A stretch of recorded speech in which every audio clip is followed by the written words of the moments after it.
what do you think is going to be your ultimate ambition in international cricket from this stage? The ultimate ambition? Ambition, yeah. For like a young player or? No, like for yourself. Myself? Yeah. From this with the stage, time I have left. I mean, look, I still love playing the game, and whenever you get the opportunity to represent your country, and for me that's New Zealand, it's always special. And so spent a bit of time in England recently, and the team hasn't played a huge amount of cricket, but we do have a lot of cricket coming up. And to be honest, when you reflect back on your time in the international game, I'm really grateful for that time, and a part of it is new players coming in and going through different transitions as teams. And for me, it was captaining for a long time, stepping down, but still sort of feeling a part of that community and wanting to keep that being a part of a team that's moving in the right direction. So yeah, there's still always plenty of things to do. So Amol. there's a lot of chatter around the need for two-tier WTC, but is it practicable, and how can you make it more rewarding for the so-called teams that don't derive too much out of it?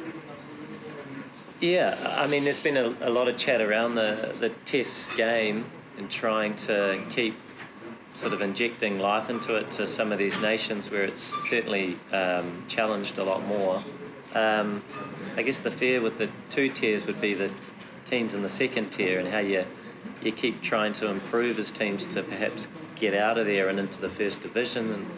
And there'll be a lot of conversations being had, I think, around that. But the trouble with the conversation is that the impact has been happening for some time, so the sooner we come up with a solution that, that we might agree on, where the Test game needs, some importance placed on it, certainly from other playing nations, and an injection of resource perhaps to try and assist that, I think would be the better. I'm a Test fan, absolutely, myself, so I'd love to see that.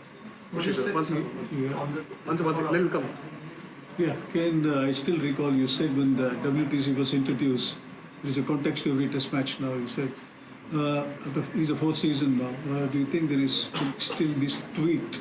And does it make sense at all to play two test series? Two match test series. Yeah, this is the fourth season of WTC. Yeah. Do you think they can still tweak it? And does it make sense at all to play against anyone two test series? Yeah, I mean, it's not ideal, but I mean, as we've spoken about, the Test game has been challenged certainly in some countries more than others. So to put together 3 Test match series, 4 Test match series, when commercially it's challenged, it's not easy for boards to bear that.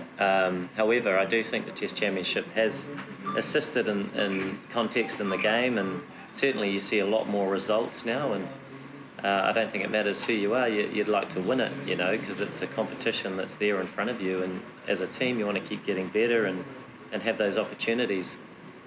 I do think there's tweaking to be done, but the schedule is incredibly busy with not just the international game, but obviously all the franchise cricket that goes on, and the clashes that kind of exist, and the challenges that are in front of players. So there's a big job on people's hands to try and make sure that coexists, and really what takes priority in the international calendar. So 2 Test match series, they're not ideal. I mean, I've played in a number of them, being from New Zealand, and we always cry out for more.